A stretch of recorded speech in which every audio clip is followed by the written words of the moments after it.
Welcome to another interview episode with Reach for Greatness. I'm Sabine Mataro, and I'm the owner and founder of Reach for Greatness. And here we actually provide valuable content for people who would like to start their business or they want to grow a business. And as always, I've got really interesting guests that actually provide value, share their tips. And today I'm actually with special guest Tanya Monero. I hope I pronounced that correctly. Brilliant, well done. Founder of Vida Coaching. Tanya is a career coach, and one of her specialist areas is helping women to get back to work after a career break. So it's nice to have you here, Tanya.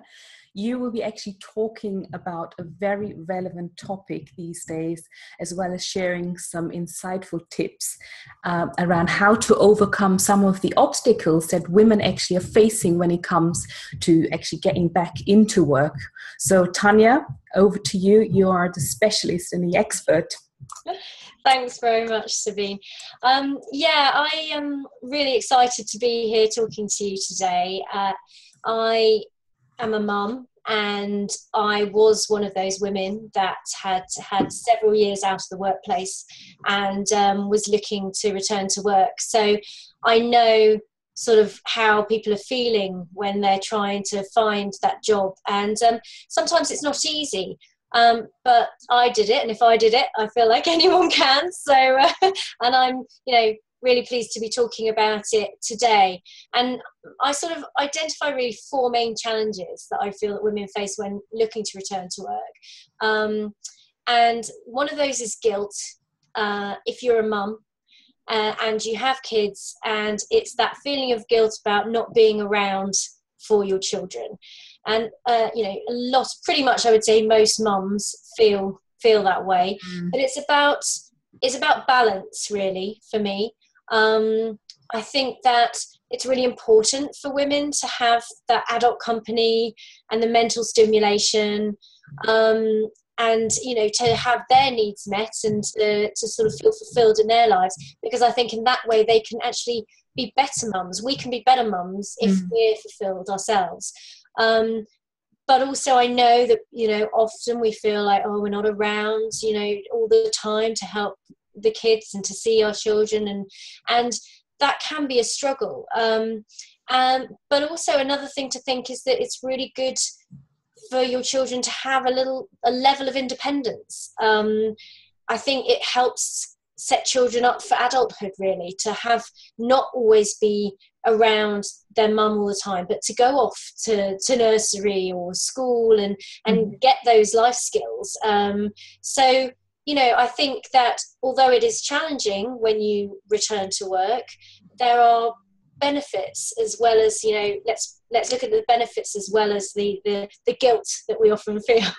I know exactly what you mean. I've been there as well, Tanya, and I'm sure lots of women are perhaps feeling that guilt.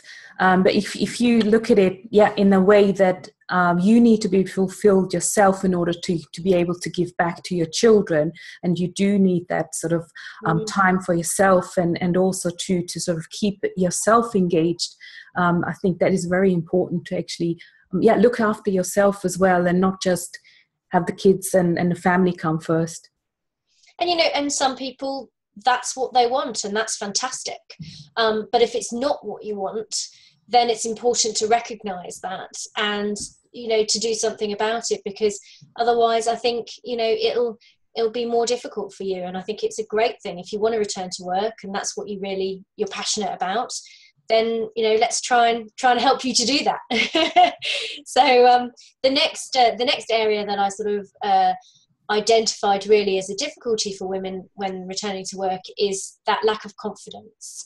There was a recent study done by AAT who said that it really takes women about 11 months after having children before they start to get those feelings of, am I good enough? Am I going to be able to cut it, out there in the professional world anymore? Because I've spent so long, doing nappies and bottles and all the rest of it. And women lose that confidence. And so I just thought that maybe I could give a few tips about what you can do to start working on that confidence. One of the things I think that women often feel is a loss of identity when they have children, a loss of, and a bit of sometimes social isolation if they spend a lot of time on their own with their baby and stuff. And so, one thing that you can do as a mum is try and just make a little bit of time for yourself. I know it's hard when you first have a baby. It's there's not masses of time, but really important that you try and get some support from somewhere, so you can go and spend time, with your friends maybe once a week, or without the children, so you actually have some adult time. Maybe join a club,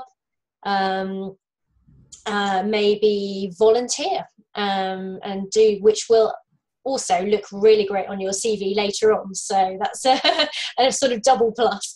And so, something for you, so that you feel that, you're connecting with other adults, and you're, really benefiting from not having that sort of loss of identity, getting your identity back. So that's number one. Yeah. The second thing I was thinking is trying to improve your knowledge in some way and your skills. And again, it depends on how much time you have and how much support you have as to how you can do this. One thing is you can sign up for a course and, go to a course, but there's a lot of online courses now as well, as you know. Yes, as you know. So, that's the convenience, isn't it? To be able to work around the kids and just do that online as and when is convenient. Exactly. So you don't have to physically go to one anymore. So, and you can do it in the evenings or whenever, when they're having their naps or whatever, so that you can, just update your skills a little bit. And also maybe just, I remember feeling a bit like when I was a mum, I was a bit in a bubble. I was kind of very much, in baby world, and sometimes sort of almost like forgot to watch the news or to look at things on the internet or whatever. When I had a bit of spare time, all I wanted to do was, fun stuff, like look at silly magazine things or Facebook or something on, but actually I felt a bit kind of out of life. I did, like, things were going past me and I didn't really know what was going on.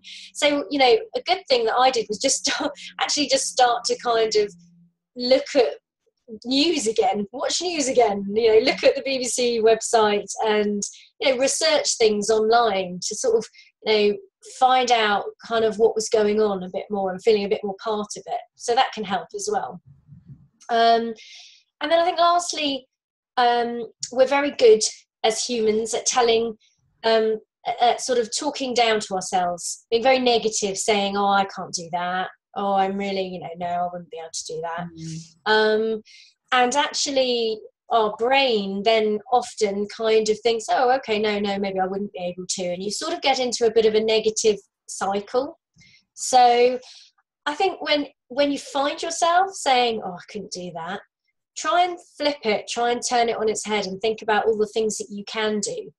And believe me, if you've had a baby and and you've brought up a child, there's lots of things you can do. That's one of the hardest jobs that I think I've ever done. So I sort of feel like if you can do that, you can do anything. Absolutely. So many skills that you actually acquire which you thought you'd never had, isn't it? Yeah, absolutely. Loads of skills that you have to time management, for example, is one thing that you have to be very good at. I was thinking negotiation skills with a toddler. I've never learnt such patience and negotiation as when my child was younger. So lots of things that you gain from being a mum. Absolutely. So on to the third thing that I thought about when women are returning to work. Another challenge is actually working out what you want to do. So some women really very clear about what they want to do. They maybe think, okay, I just want to go back to my old job. Great, sorted. Some women have absolutely no idea what they want to do because life has really changed, and actually they thought they wanted to go back to what they were doing before, but now they've decided they really don't, but they don't know what else that they can do. So, the first thing to do is really think about, do you actually want to work in the same industry? Do you want to work in a different industry? Or maybe do you want to start your own business, which is where you come in, Sabine. Yeah. To start your own business. Well, I mean, what would you say in terms of how do you actually go about making that sort of decision, and what do you think one would need to have in terms of a skill set, in terms of being able to, think about outside of industry, for example? I think if you think about, if you want to go outside of the industry, you need to have a think about your skills. So you think about what you used to do in your job, and what were the things the tasks that you really enjoyed doing. And then think, what might these tasks, what jobs might these tasks match? Sort of have a little think about that. And also think about transferable skills. We were just discussing all these skills you pick up as a mum. That you've got loads and loads of transferable skills you wouldn't even think about. So start trying to think, okay, what do I do on a daily basis? What are my skills? I read an article once that identified, I think, 18 transferable skills that mums have. So have a think about that, and think about, okay, so now I've got all these skills. What of these skills do I enjoy doing? And you're just building up a picture of all the things that you sort of can do and you like to do. And also maybe think about, have you done any voluntary activities while you've been off work? So if you've been off work a long time, I know women who have been off work sort of 15, 20 years, and they've done a lot of voluntary stuff in the meantime, which is really some of the things, like organising massive events for charities and things that would just be fantastic on a CV. And so, that could really help. And then you can look at those things that you did and think, okay, I really enjoyed that part of it. Wasn't so keen on that bit, so I probably won't go for something in that area. And really start to build up this idea of what do you want to do? What are you passionate about? What and what can you do? And where does that fit? What industry does that fit into? Yes, excellent. I think, the next question then would be, what sort of jobs would you then go for? And what if, you still want to do the school run, or still have some flexibility around work? Is there any tip that you can give? How can you approach that subject, perhaps in employment as well? It's not easy, to be honest. I mean, it's really not. It's it's something I'm really passionate about. There's a lot of things in the media at the moment. In fact, there's a working party looking into it, and has recently advised the government on, what more can we do to improve the flexible working, and not just for women, because there's loads of dads out there that want to be more involved as well. So, but dads are feeling that they're being penalised, and they don't feel they can ask for flexible working because of they don't want to ruin their promotion prospects and stuff. So there's a lot of work to be done, but there are things going on out there that can help. There are returnship programs, which are kind of like where you test the company out and they test you out on a bit of a 3-month program where you get paid and you have quite a lot of training to help you back into the workplace. It's very specifically for for women who have been out of work for a number of years, and then at the end of it, if it's been successful for both of you, then you are going to be potentially offered a job. So, which is a really great way. It gives you that confidence. And I really think there should be loads more of these. I think it's a brilliant idea. So hopefully that will be be taken on by more companies. There's quite a number of recruitment agencies out there who, if you were to type into a search engine sort of recruitment agencies, flexible working or something like that, then there's a number of recruitment agencies that just purely recruit for part-time roles. Okay. There's also I think, you know, it is a conversation that you need to have with your employer once when you're going through the recruitment process. I think, you know, just conversations to be had, you know, with them saying, you know, what's your policy on this? Is there anything that can be done to try and sort of, and I think that, you know, if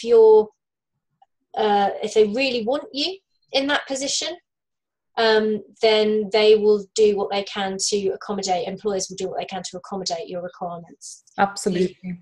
Yeah, I feel very strongly about that. And this happened to me personally where, you know, I showed my skill set throughout the interview process. And then they just said, well, you know, what would you like? How do you want to work? And we'll grant you whatever you want. And I think it is the key, just to give your best and be positive and, you know, give your all and be motivated and just show what you can do. Yeah. And then, of course, the other option, if you're struggling to find, you know, part-time work or flexible hours around schools and everything, then another option is obviously to either go down the franchise route and buy into a franchise and set up on your own.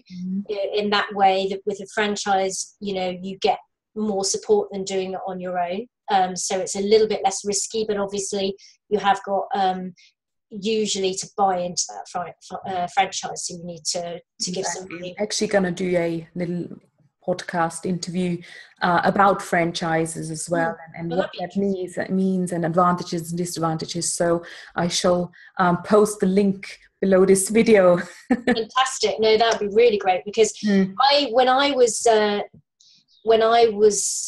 a stay-at-home mum, I didn't know about franchises, had no idea about them. And there was, you know, a few out there that I've subsequently found out about that I thought, do you know what, I could have done that while I was, you know, just to a little, because there are quite small ones you can do, as well as the really big, pay lots of money. And I thought I could have done one of those little ones that would have just sort of given me something else to do that I really would have enjoyed. So I wish I'd known about it. And then, you know, there's the actual setting up on your own without buying into franchise route as well, which lots and lots more women are doing now because of they really want that flexibility. So it's a really good option, and I did it. So I know. Yes, absolutely. That's why we did it. Absolutely.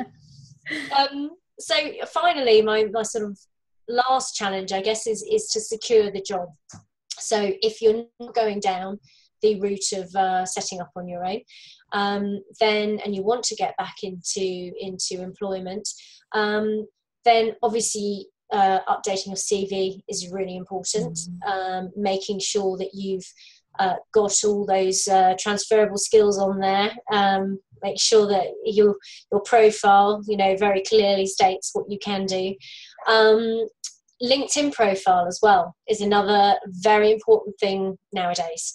Back in the day it wasn't very important, but now that is where most of the recruitment is happening, actually, on LinkedIn. There's you know, recruiters are contacting people via their profile all the time, and there's loads of jobs on there, and so that's a really good way of finding a new job. And I guess you could even inbox certain people. You could search by industry, or you could add yourself into several groups and sort of get to know some of the people in there. And it's always great to perhaps even get a recommendation, even if a job isn't advertised. You never know. Yeah. Oh yes, really good way if you're connected to somebody, to look at their connections and see if you can find anyone that, you know, works in an interesting company, and try and connect with them and build up your network and build up your connections so that you can get the job that you want. Because nowadays it's very different world out there of finding a job. It's not just a case of, you know, sort of applying for an ad, you know, an advert in the paper or a recruitment agency. You have to be very much more proactive these days to get the jobs. Absolutely. And, you know, there's probably hundreds of people actually applying to that ad, and you have to actually, you know, absolutely stand out from the crowd as well. When, even if you do apply on paper, just go above and beyond. And I'm sure that is the stuff that you're actually covering when you do your coaching, and when you are actually taking women by the hand and taking them through that process. All this stuff, whatever people want to work on really with me. It's, some people are much more about the confidence angle, and other people are like, help me to work out what I want to do.